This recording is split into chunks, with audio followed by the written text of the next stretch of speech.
Salut les chouks, je suis très contente de vous retrouver pour une nouvelle vidéo dans laquelle je vais vous présenter mes dernières lectures. Et il y en a 5 au total, dont 3 qui font partie de la même saga. Donc on ne perd pas de temps, on y va et on commence tout de suite. Les 3 lectures qui font partie de la même saga sont ceux de la saga International Guy. Donc j'ai lu le tome 3, 4 et 5 parce que j'avais beaucoup de retard sur cette saga et que je voulais vraiment me caler en même temps que les sorties. Donc le tome 3 qui est axé sur la ville de Copenhague, le tome 4 sur Milan et le tome 5 sur San Francisco. Donc je ne vais pas trop m'étaler sur chaque tome. De toute façon, j'ai à peu près un avis qui est similaire quand même aux 3 tomes. Pour le tome 3, ce que je reproche également au tome 4 de toute façon, c'est que à nouveau les missions ont très peu de contenu. C'est ce qui me déçoit beaucoup en fait dans ce type de livre, puisqu'en fait le principe c'est quand même le fait d'avoir un livre par mois, c'est quand même d'avoir une mission à chaque fois, c'est vraiment le concept du livre. Et j'ai été assez déçue puisque en fait les missions ont très peu de contenu, ont très peu de place dans l'histoire. On suit plus le personnage principal, donc Parker, et sa vie personnelle en fait. Je peux pas trop vous en dire plus parce que sinon je risque de vous spoiler pour ceux qui n'ont pas commencé et qui souhaitent commencer cette saga plus tard. Voilà, on est vraiment axé sur sa vie personnelle et voilà, moi ce que j'attends vraiment de ces livres, c'est qu'on soit axé plutôt sur les missions. Alors, dans le tome 3, j'ai adoré la mission, vraiment super originale, super sympa, mais encore une fois, résolu trop vite, ce qui rend vraiment en fait le truc peu crédible, puisque quand on revient sur la base du concept, International Guys, c'est une entreprise qui en fait est là pour aider ceux qui en ont besoin. Donc ça peut être dans le milieu financier, dans le milieu administratif ou encore pour résoudre un conflit amoureux, comme c'est le cas dans le tome 3. Et si on les embauche, et puis si on les embauche en plus dans des villes quand même du monde, c'est qu'ils font quand même des trucs de dingue. Et je trouve que pas plus que ça en fait, ils débarquent et comme si c'était Joséphine Ange Gardien, d'un coup de claquement de doigts, ils arrivent à résoudre tout. Donc moi ça me gêne un petit peu. Donc ça a été vraiment le cas dans le tome 3, bien que j'ai adoré la mission. Dans le tome 4, j'ai pas trop aimé la mission, j'ai pas été fanatique. Après, comme elle avait très peu de place dans le livre, je peux vous dire que ça va pas plus déranger que ça. Mais dans le tome 5, par contre, rien à voir, j'y reviendrai juste après. Dans le tome 4, dans le tome 4 comme je vous le disais, la mission, elle m'a pas vendu du rêve. Par contre, j'ai adoré le message qui y est véhiculé par rapport aux femmes. J'ai trouvé que c'était vraiment touchant et parfait. Mais voilà, j'ai pas plus. Voilà, c'est pas mon tome préféré du tout. Par contre, ce tome 5, je trouve que il est totalement différent des autres. Déjà parce qu'on va suivre aussi le personnage de Royce, qui est un des personnages du trio et qu'on n'avait pas encore vu jusqu'à maintenant, enfin qu'on percevait de temps en temps, mais voilà, qu'on connaissait pas bien.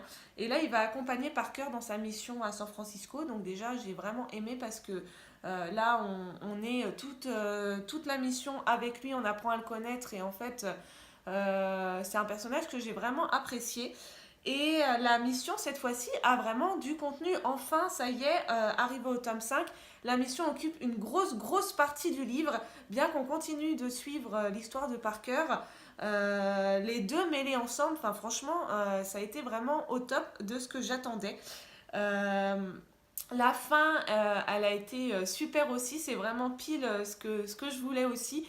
Mais je trouve qu'on reste quand même dans des romans à l'eau de rose et c'est ça qui me déçoit un petit peu, c'est que ça manque clairement de fantaisie.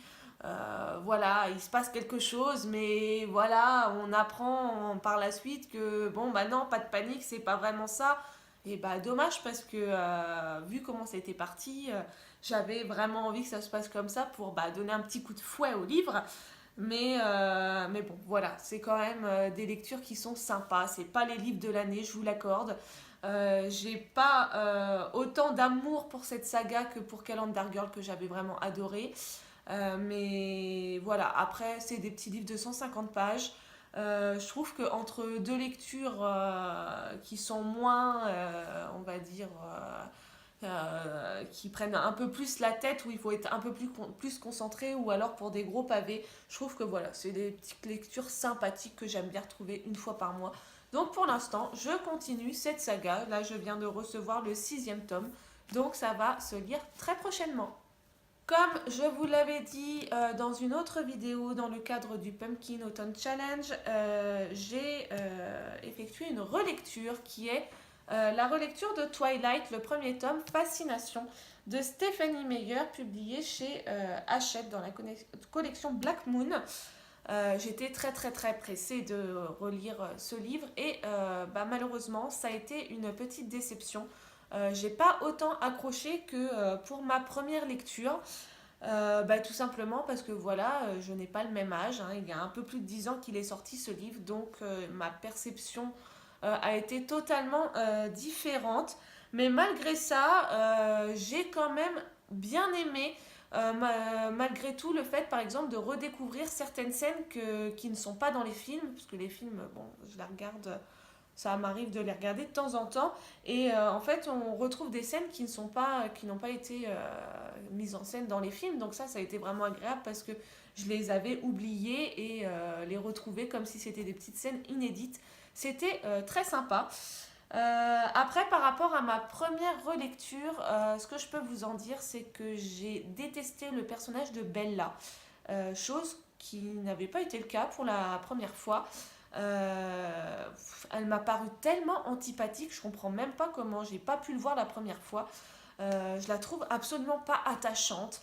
Elle est toujours en train de se plaindre, elle est pas contente d'arriver à Forks.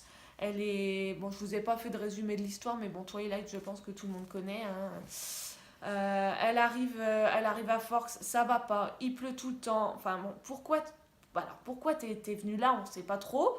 Enfin voilà, après, dès qu'elle commence à connaître Edward, qu'elle commence à faire des choses avec lui, oui mais non, mais j'ai peur de tomber, donc je te suis pas. Non mais franchement, j'ai trouvé juste insupportable, vraiment. Après Edward, bah voilà, rien à dire, hein, il m'a tout autant touché que la première fois. J'ai adoré sa mentalité, la manière dont il pense. Enfin, vraiment, rien à dire. Même si je le trouve un peu trop accro à Bella et on se demande quand même pourquoi. Et l'autre surprise, ça a été Jacob, parce que bon, il a très peu de place, hein, dans ce livre.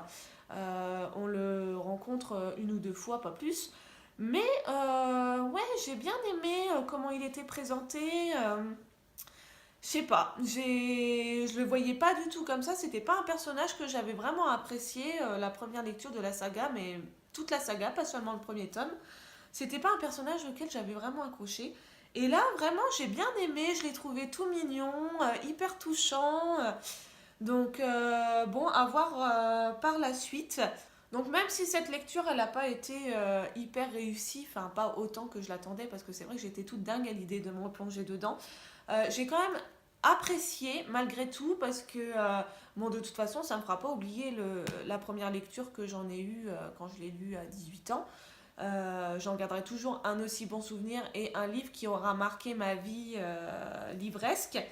Mais ça reste quand même une bonne lecture parce que ça permet aussi de voir que bah on évolue, on pense pas forcément pareil, puisque le seul livre que j'avais relu jusqu'à présent c'était Harry Potter et franchement j'avais eu aucune déception.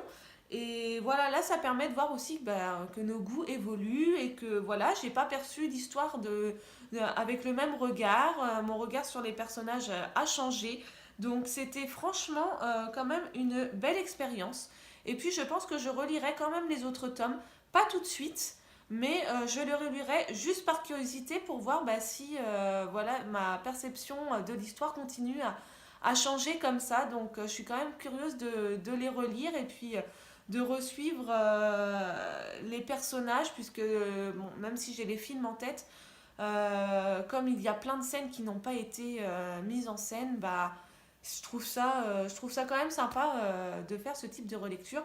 Et puis pour la réécriture, pour l'instant ça va attendre parce que J'ai pas envie de relire la même chose là tout de suite, donc voilà, ça attendra vraiment beaucoup.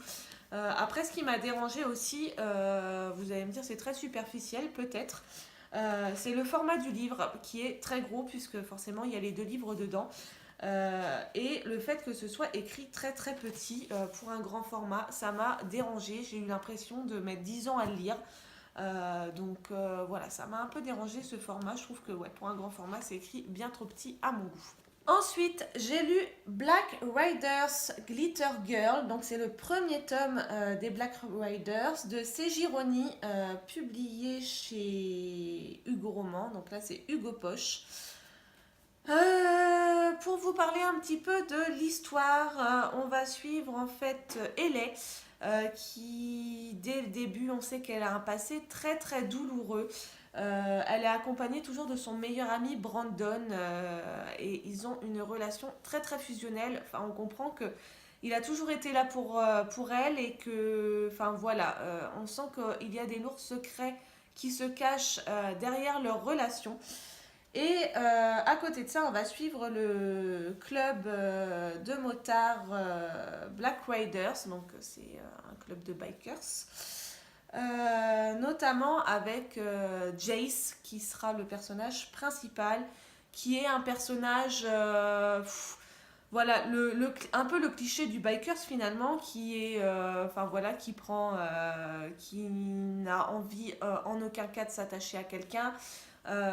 Qui est là pour servir son club corps et âme, hein. Il est à fond dedans, mais voilà, il a que des relations sans lendemain avec ce qu'ils appellent les brebis dans le livre. Les brebis sont des femmes qui intègrent le club et en gros qui assouvissent les besoins des différents bikers. Et cette lecture a été quelque peu mitigée, je dois vous dire, même si j'ai passé un beau moment. J'ai été, et ce dès le début, j'ai eu un gros blocage avec les personnages. Là, tel que je vous les ai décrits dans le résumé, c'est ce qu'on nous indique dès le début du livre. Et dès que Ellie rencontre Jace, on ne comprend pas trop ce qui se passe puisque les personnalités qu'on nous a décrites au début s'envolent. Voilà, alors Jace qui est complètement réfractaire à avoir quelqu'un dans sa vie, tout d'un coup il rencontre Ellie miraculeusement, c'est limite s'il tombe pas amoureux à la première seconde. Et Ellie, même chose, elle qui on sent que voilà, c'est quelqu'un de très réservé, ben, même chose. Elle a quand même une sacrée répartie et voilà, elle tombe sous le charme de Jace tout de suite. Enfin, ça m'a vraiment posé problème parce que dès les 50 pages, ça m'a fait clairement lever les yeux au ciel. J'ai pas compris pourquoi on nous présente des telles personnalités pour en arriver là dès 50 pages. J'ai trouvé ça bien trop prématuré. Ce qui fait que dès 50 pages, je me suis dit, c'est pas crédible, je n'y crois pas du tout. Et j'ai traîné cette impression jusque au moins 500 pages. Donc là, le roman, il fait 580 pages. Pendant 500 pages, j'ai eu du mal à rentrer dans cet univers parce que pour moi, ça manquait de crédibilité. Je n'étais pas touchée par ces personnages, je ne rentrais pas dans leur amour. J'avais vraiment du mal à m'attacher à eux. Ça a été vraiment très problématique. Bien que j'adore l'univers Bikers, hein, c'est pas la question du tout. J'ai trouvé que le club était très sympa, unique en son genre quand même, parce que j'avais dans la tête la saga Blood of Silence de Amélie. Euh, et malgré ça, j'ai trouvé que voilà, c'était quand même un univers unique. Mais voilà, enfin, ça m'a vraiment perturbé qu'il y ait un manque de crédibilité. Même si, voilà, au bout d'un moment, je sais pas, c'est comme si l'auteur elle s'en était rendu compte et que du coup elle s'est dit bon voilà, il faut que je re-rentre dedans. D'un seul coup, j'ai trouvé que ça y est, leurs actes, leurs actions, leurs pensées collaient à leur personnalité. Mais ça a été très long. Ça a été très long. Après, à côté de ça, c'est un roman hyper addictif. L'intrigue, elle est très sympa. Ça se lit tout seul. Ça se lit très vite, malgré que ce soit quand même un pavé. Ça se lit très très vite. Mais voilà, c'est quand même quelque chose qui m'a dérangée tout au long de la lecture. Donc voilà, même si j'ai passé un beau moment, c'est vraiment pour moi un gros bémol qu'il y a eu dans ce livre. Après, les différents sujets abordés m'ont particulièrement touchée, puisqu'on parle notamment de l'enfance. C'est traité quand même d'une certaine manière qui, voilà, on ne peut pas rester insensible à ce qui se passe dans ce livre. D'autant plus que j'ai vu que l'auteur s'est inspiré de sa propre vie, d'une expérience qu'elle a vraiment vécue. Donc ça me touche encore plus. Mais voilà, donc bonne lecture, mais voilà, gros souci avec les personnages. Donc bon, je ne suis pas plus rentrée dedans que ça, mais ça reste quand même une lecture que j'ai appréciée tout de même. Et j'ai vu que le tome 2 sortait en février 2019. Donc du coup, je pense que je me le procurerai avec grand plaisir, rien que pour suivre encore cet univers de bikers que j'ai bien apprécié. Voilà mes choux, c'est tout pour ce petit point lecture, de très bonne lecture. N'hésitez pas à me dire si vous en avez lu certaines, à me donner vos avis, même s'ils sont différents des miens. N'hésitez pas aussi à vous abonner à la chaîne si ce n'est toujours pas fait. C'est vraiment un signe que vous me soutenez, donc ça me fait très très plaisir. En attendant, on se retrouve pour une nouvelle vidéo. Prenez bien soin de vous et à très vite mes choux. Salut!